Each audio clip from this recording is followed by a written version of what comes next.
Karen Howell, master teacher, Yeah. who's Been going to teaching talk too about, long. how long have you been teaching? Oh my goodness, I started in 1968. Okay. And you've taught continuously through that Continuously, time? right. Where were you before you were at Hillel? I started teaching in Colorado, and I was always in public schools until I had the kidney transplant. And then I wanted to go back right away, and it was Jack who happened to see that ad in the paper with just a phone number, we need a part-time science teacher. Uh-huh. And then I realized the number was local. And when we called, I went in there, it was just this immediate fit. I just Wow. felt right at home. And so I stayed there. How big was Until- Hillel then? Hillel was over 100 students, probably 110, Really? 120. The Wow. lower grades were very large. Yeah. And it was just, I enjoyed the mix of children. I enjoyed the families, the parents. Everyone was supportive, even though all I had was one little box of, these are your materials. Right, And right. it was from Who way was the back in the principal? 1960s, Rabbi Abramchek, when I first came there. Oh, I don't even know And that he name. was a really strong educator and disciplinarian, and some of the parents, got out of joy. Can't keep my child after school. Yeah, yeah. Who were So- some of the kids in, anybody I know, was that before the learners or? Well, the Kleins. Oh, the that Kleins. generation, okay. Right, the first, Eliezer Briner. Oh, The first- wow. yeah, Oh, Briner. my He's, God. of course, now married with So you had every all of his Briner. girls. Yeah. Oh, that's so Support all of the fun. boys in the family. That's so fun. Right, so- Wow. So when a teacher who knows what she's doing hears about this whole newfangled concept of Right. differentiated instruction, how is that different from Well, what a you know- good teacher always does? Because I've gone to the workshops, and as I'm sitting there, so often I'm thinking, okay, when I first started teaching, and you spent so much time on the theory in a lot of the classes, and it was up to you to do something with it. And I thought this is kind of what I've always been doing. And it bothered me at first that it's a new idea, and I'm thinking, no, this is not new. Good teachers and teachers who have worked together and teamed in many ways have always been doing this if you care about your students. Because the first thing I always am concerned with every class every year, which is always going to be different, is who are the children that you're working with, and what are their needs. What do they come with? What are their strong points, their weak points? And you have to go to so many sources to find that out. So I spent a great deal of the summer trying to figure out where each child belongs and how to reach them the best that I can. And that's what I've always been doing. And when I make my lesson plans, for every unit, I always first begin with what are my goals? What are the most important things I want the children to learn in this particular unit or chapter? And then I list all the kinds of activities that I can think of, and I'm trying to reach them for every style of learning, which I think is critical. And even the students know, Mrs. Howell wants to see it. Don't tell her, because that's not the way she remembers. And I always said, don't read it to me. You bring it to me, let me read it. Because I am a very visual person, and so they know there are differences, and I will. As I'm demonstrating, I'm talking, and we'll put charts up, but I try to reach every student through all of the different learning methods that I can. And when I make assignments, I try to do the same. And, sometimes you can't always, like a math assignment is a math assignment, but when you are introducing something, you can bring in things to model with. You try to get them involved in creating that equation using these materials, or you try to teach it to another student, have them actually become the teacher, get as many ways as you can for them to think about what it is that you're trying to teach. And so you are differentiating. And I remember sitting in the class the first time I took it, and one of the first things the instructor said is that for as many teachers there that you will find, you will also find that many different ways of differentiating. As for as many group of children, again. So there really isn't any set way to do this. There are techniques that you can use, there are suggestions, but every group of children, every year, every subject that you teach will create a different set of circumstances for you to work with. And so I'm always trying to come up with something new, different, to make it, what we're doing exciting. And I think also from the moment they walk in the classroom, a student must be engaged. They cannot walk in the classroom, sit down, and wait for you to tell them what to do. They need to know that when they walk in the classroom, there is a system, and they know in my room there are always problems of the day for math. They know where they are, and they know what's expected, and that by the time I, have, for the last one to come in and I'm ready to begin, they've already done that problem of the day, and they already know where their problem is. And it's the same in a science class where I will ask them to, this is a question, get out all the materials that you think you need to solve that. So they, again, are actively involved from the moment they walk in. And for those students who aren't as strong as some of the others, I usually have them, sometimes I will deliberately make things a buddy system, but I always rotate it. I never allow that one child to have that person as their crutch. I think that's wrong. And we have some who are little mothers, and they always want to take that person under their wing and help them. And I don't think that's good either. So I try to vary what's independent and, who's going to work with a buddy. And a lot of the labs, because of equipment, you have to work in a group of 3 or 4. So I make sure there are jobs. Somebody's the recorder, someone's this, and I rotate the jobs every time so that no one is ever doing the same thing, and they know you can offer help, but the person must do it. If they are concerned or they are confused, you as a group, because it's a group grade, you can offer help, but you cannot do it for them, whatever the job is. And it's the same thing if someone, as we have those people who are control freaks, and they want to do everything, and because they want a good grade, and that person isn't doing it up to their standard, and they're getting all hyper. And I said, if as a group one person is doing everything, and I said, because I'm always walking around, I will obviously notice that. And then if I ask questions of the other group members and they don't know the answers because, you did everything for everyone, I said, your grade is lowered as well. I said, you can't become a team member if you're the only part of the team, and you're the only one doing anything.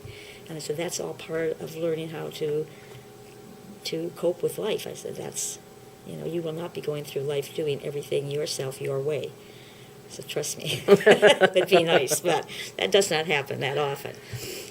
So I ramble well for you. You're very good. One of the questions that I think is on the lips of just as the really technical part of it is how do you plan a differentiated instruction lesson? How do you do a lesson plan? You talked about everything you can think of. How much of it is inspiration? How much of it is perspiration? How much of it comes just from your experience? Is it easier now than it was when you were first teaching?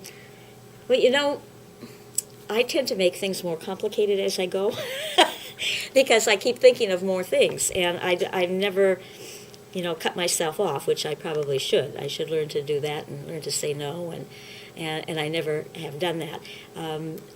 And I will say, when I go home, early dismissal on Friday, I work until midnight on lesson plans and only get 2.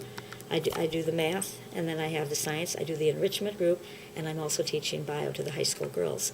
So I've got these 4 areas, and I'm lucky if I have 2 of them done by midnight on Friday. So I have then Saturday to get the other 2 done, because Sunday I'm here trying to make sure everything rolls right. So when I'm doing that, I first always set out my goals, what it is that I want to accomplish for the day or for the week. And then I list the different ways that I think that can be accomplished. And then I have to look at what is, on the easier end of the spectrum, what is on the more complicated end.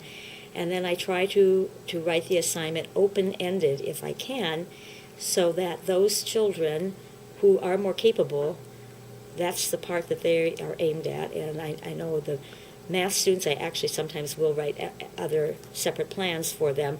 And I just, as I'm walking out, I just hand it to them. I try not to ever make an issue out of you're working slower and you're working faster. And I there again, I don't like the students to feel less than they are. and I try to push them as much as I can. So a lot of things we always do together as a class. And the problem of the day is something that always uses skills that we've had, but it challenges you to combine them or to think in a different direction. And a lot of times the problems have more than one answer. And there's, a complicated way of doing it, an easier way to doing it. And those children who are more capable know very well that if they took the easy route, I am going to make them try one more time. I know you can think of a different way of doing this. Give me another go at this before you hand it in. And those who, can barely make their way through that, just succeeding is good for them. And they, and I make sure they know that. And I'm lucky because in science, it's quite easy because of the lab situation and how I can partner them up, how I can rotate partners, rotate jobs. I can always make sure that somebody is being challenged or is learning a new skill, and that they're with somebody who will encourage them if they need it, if I'm not there at that moment. And the other thing with differentiation, if you are someone who is, glued to your desk, I think you're in trouble. I think you have to be willing as a teacher to rotate at all times.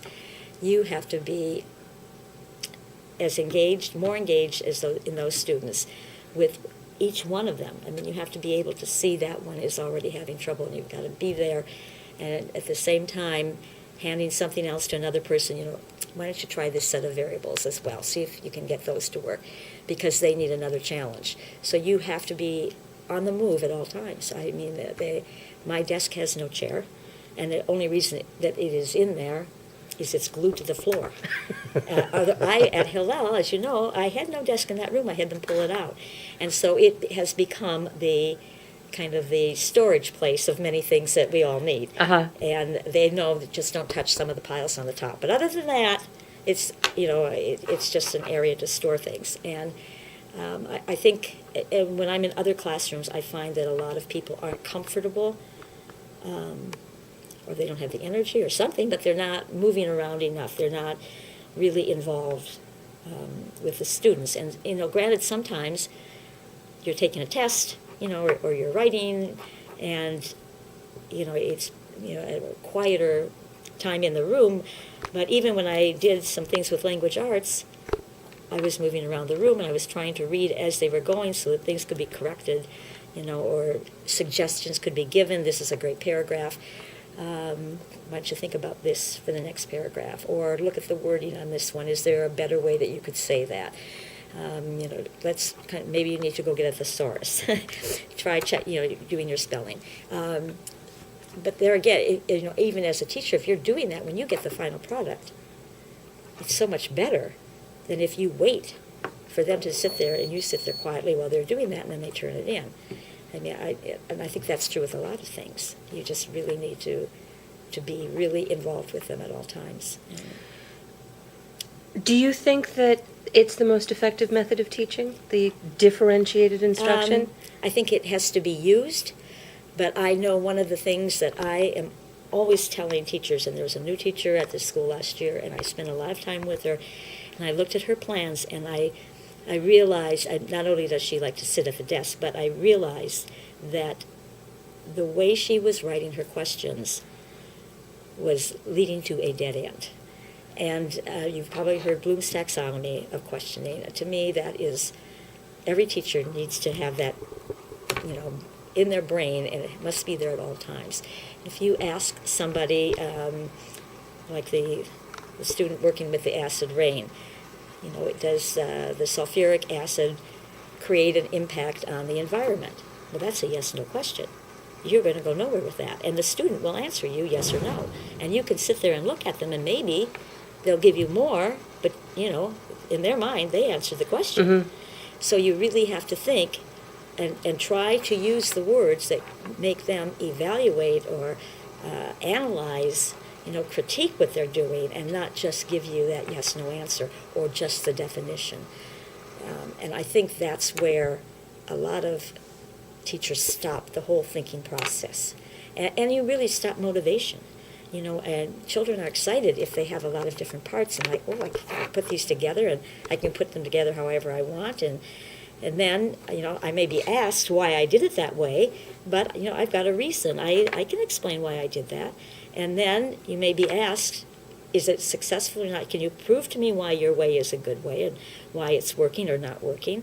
And then you get them to really evaluate what they're doing. And that's the higher level of thinking skills, when you can get them to evaluate, synthesize, analyze. And that's where they should be.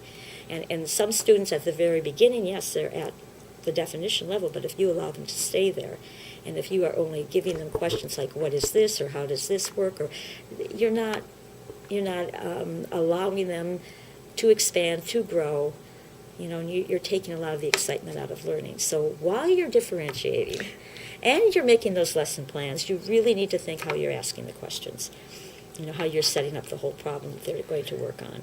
I remember